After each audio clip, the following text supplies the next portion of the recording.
Section 8.1, polar coordinates.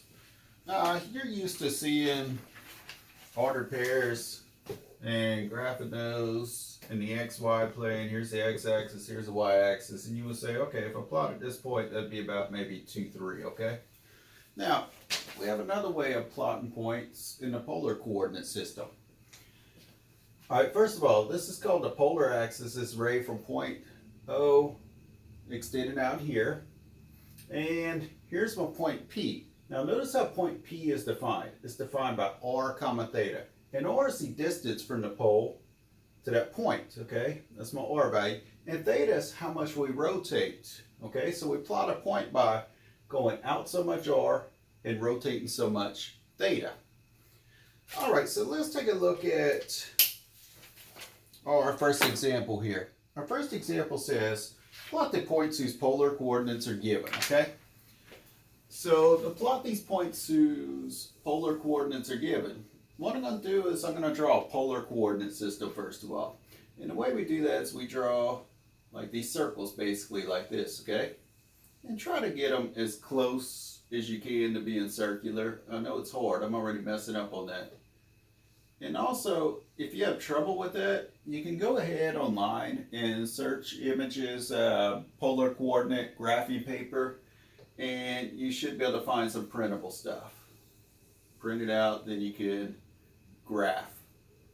So you don't have to try to get these all the same size like I'm having trouble with right here. Alright, let's suppose that we have this now, okay? And our example says, plot the points whose polar coordinates are given. So first example, and part A. Part A wants us to plot 2 comma pi over 4. Write that a little better. A is 2 comma pi over 4. Alright, well, let's go ahead and call that point A, okay? 2 pi over 4 is like r comma theta, okay? So if I plot this point, I could go out r 2 units. So each one of these rings from the origin here to here counts for 1 unit, then 2 units, then 3 units, then 4 units, and so forth, okay? So it says go out 2 units, 1, 2 from the origin. Then it says rotate pi over 4 radians. So I rotate pi over 4 radians. So I go 1, 2, then I rotate pi over 4 radians, and that puts me right there. I'm going to call that point A. All right, now there's a couple of different ways you could do this. You could do it the way we just did, 1, 2, then rotate, or you could actually do the rotation first and then 2. So you could actually rotate pi over 4, and then starting here go 1, 2. All right, let's look at B. What does B want? B wants us to plot the point 2 comma negative pi over 4. 2 comma negative pi over 4. All right, so if I use r first being 2, I go out from the origin 1, 2. And then negative pi over 4 means I rotate a negative pi over 4 this way. And that point is right here, and we'll call that point B. Now again, we could have did this. Negative pi over 4 rotation first, and then 2. So negative pi over 4, and then 1, 2. All right, C. Let's look at point C. Point C is defined by negative 2 comma pi over 4. All right, now we've got to be careful with this negative 2, okay?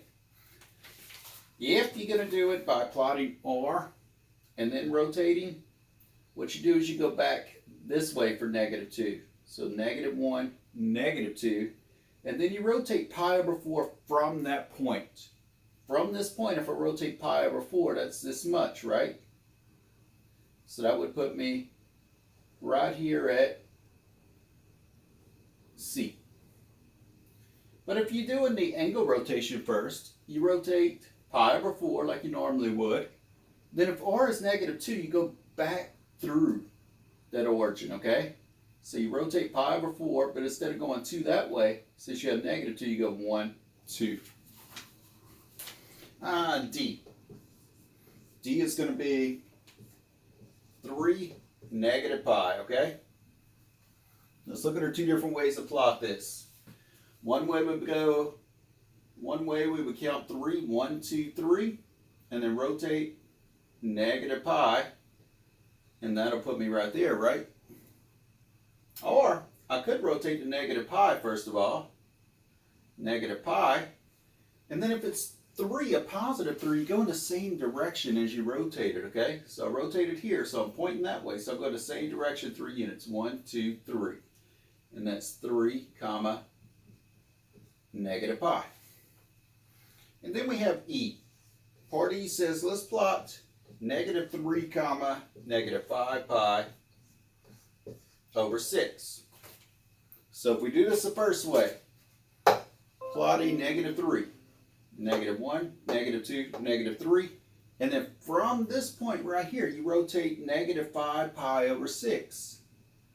So negative 5 pi over 6 will be almost a negative pi. So that would put you somewhere right around here. What if we do it the other way? What if we rotate through an angle of negative 5 pi over 6? Negative 5 pi over 6 is about right here, right? Not a complete pi. And then back the other way, since it's a negative 3, 1, 2, 3, and it puts me in the same exact spot, and point E is there. All right, well, let's go backwards for what we just did, okay? We were told to plot the points. Now we're going to have some points plotted, and we're told to name them, basically, okay? So this example says, give the polar coordinates of each point. All right, let's suppose that I have a system like this, a polar coordinate system like this. 1, 2, 3. Oh, this is a bad drawn system, but oh well. I don't have a compass or anything I could draw on the board. Now, what I'm going to do, sometimes you'll see the polar graph paper like this. They do this. They say, okay, here's an angle of pi over 4. And it makes it more accurate to plot this way. Then they say, okay, well, here's an angle of pi over 6. And I could go all the way through like that. Then they say, okay, well, here is pi over 3. So I can go like this. And then we could draw some going this way, okay? So right here, I could say that this is what? 2 pi over 3?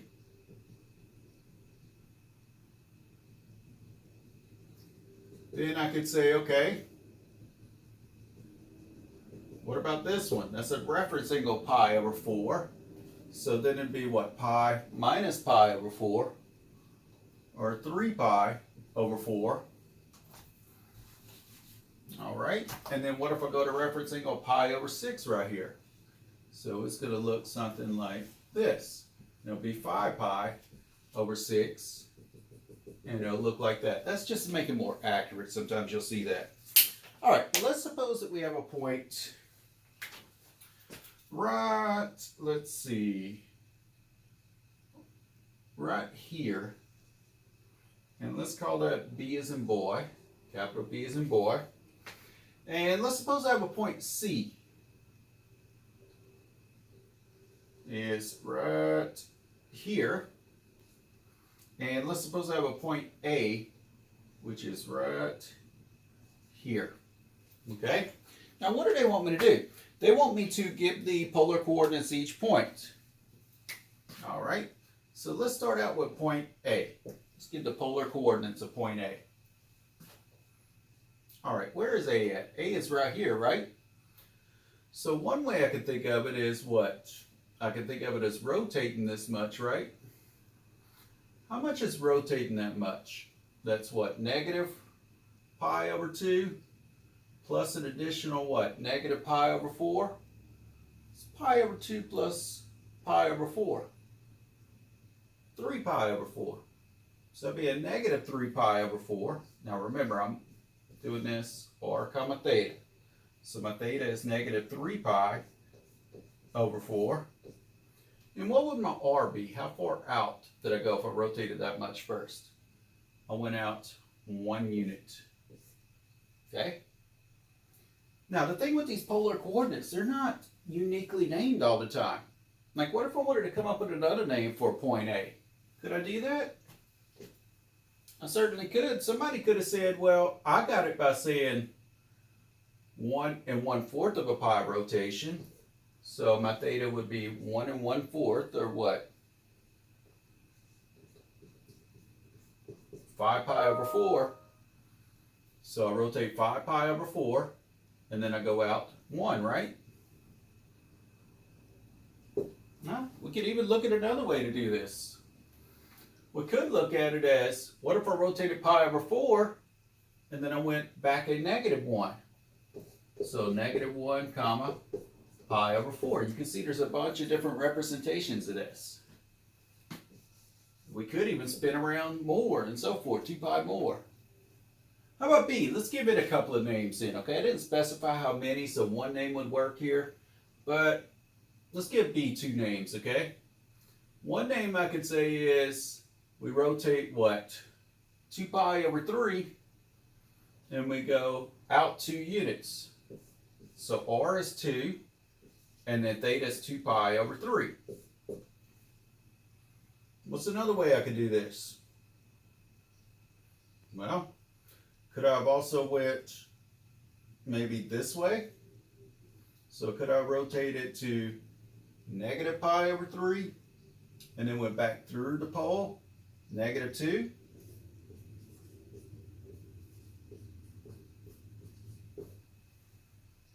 How about C? Let's give it a couple of different names, okay? One name I could give C is negative pi over 3, positive 2. So 2 comma negative pi over 3, because remember, it's always R theta. Let's come up with another name we could give C. I don't know, maybe I could rotate 2 pi over 3 and then go -2. So -2, 2 pi over 3. That's just some different names I could have for it.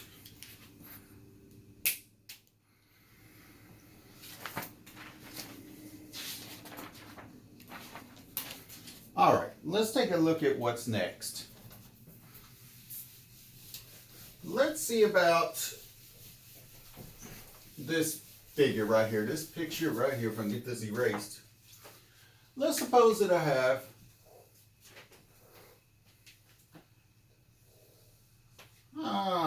some angle theta right here, okay? Rotate through an angle theta right here. And then this is the point R comma theta. And let's suppose that I wanted to say, okay, if that's R comma theta, and what if I wanted to go from R theta to an XY coordinate, okay, a rectangular coordinate, like it's so many X and then up so many Y, right? We can represent the same point with. So let's think about how we would handle that. What if we wanted to convert this polar into rectangular XY? All right, let's drop down a line perpendicular to this axis right here. Form us a right triangle. All right, if this is also the point X comma Y, how far from the origin to here am I? Well, I'm X units right there, right? Maybe I'll grab a different color here. So right here, I'm X units. Now, how far am I from this axis up to this point? I am what? Y units, right? And what do we say this was called? This length from here to here. We said that was called my R value, right? All right. And let's say I want to go to the XY coordinate plane. I want to convert polar coordinates, R theta, to XY. Well, let me see. Let me think about how maybe I could do that. Well, do you agree that the cosine of theta, if I look at this triangle, the cosine of angle theta is X over R? Cosine of theta is equal to X over R? Well, what if I multiply both sides by R? R times cosine of theta is equal to X, right? Or I could say if the right side is equal to the left, The right side's equal to the left side's equal to the right. And I can say x is equal to r times cosine of theta. Yeah, I don't know my right and left. You get that after being a teacher and facing everybody because you always say this is your left, that's your right.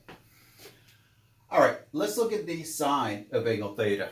Sine of theta will be y over r. Let's write that down. Sine of theta is equal to y over r. What if we multiply both sides by r here? We'll get r sine of theta is equal to y. Or we could say y is equal to r times sine of theta. So now, what in the world are we saying here? What we're saying is, if I want to go from r comma theta, from polar form to rectangular form, x comma y, how do I do so? Well, we just said that x was what? R cosine of theta. So we calculate r times cosine of theta here. And for my y coordinate, I calculate r times the sine of theta. R times sine of theta.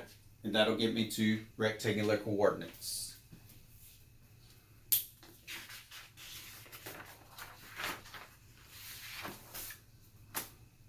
All right. Let's do some work with this, okay? Converting the ordered pair and polar coordinates to rectangular coordinates. All right, all I did was I showed you this to tell you where that came from, but we're going to use that part.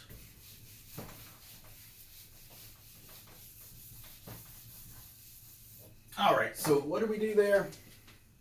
We're going from polar to rectangular form, we use that. So let's do an example. Our example reads, convert the ordered pair and polar coordinates to rectangular coordinates. So I have negative 3/4, comma, 7 pi over 4. All right. So this is in the form r comma theta. They tell me, convert this polar to rectangular. So I want to go to x comma y with this. Well, let's see. How could I do so? Well, how do you find x? X is just what? R times the cosine of theta. And probably if you write down a formula every time you go to use it, by the time you finish doing your homework, you have it memorized. So x is equal to r. Well, what's r? Negative 3/4 times the cosine of theta. What's theta? 7 pi over 4. So that means x is equal to negative 3/4. What's the cosine of 7 pi over 4? Well, think about where you're at on the unit circle. You're what? 1 3/4 of a pi, right? If you're at 1 3/4 of a pi, here's 1, here's 3/4 more, so you're over in this quadrant, right? So what's the cosine there? Cosine there is going to be what? Square root of 2 over 2, right? So what's your cosine of 7 pi over 4? Square root of 2 over 2. I'm going to replace with this cosine. Or I'm going to replace the cosine with that. So what does that give me? Negative 3 square roots of 2 over 8. Okay? What about for my y coordinate? How do I find my y coordinate? I calculate r times the sine of theta. R times the sine of theta. So that means y will be r, which we said is negative 3/4, negative 3/4, times the sine of theta, which we said theta was 7 pi over 4.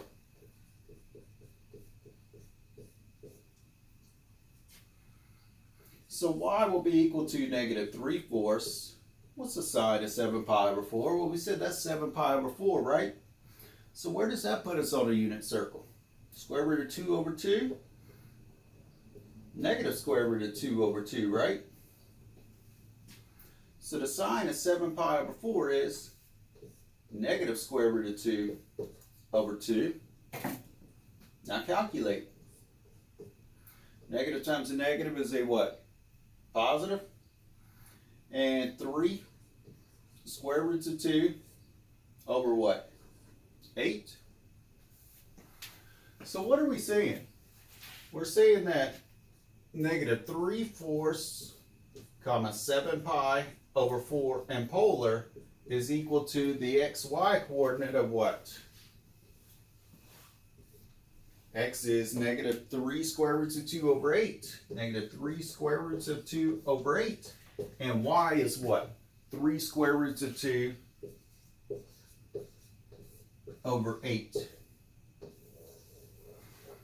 And also you can kind of double check your SIGENS, your signs here, by looking, where would this be? Do a rough plot of that. Do a rough plot of that. 7 pi over 4 is what? 1 and what? 3/4 of a pi. And then go out what? Negative 3/4.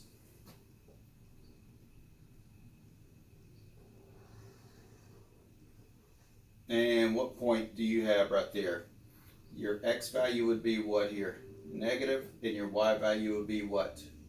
Positive. There we go.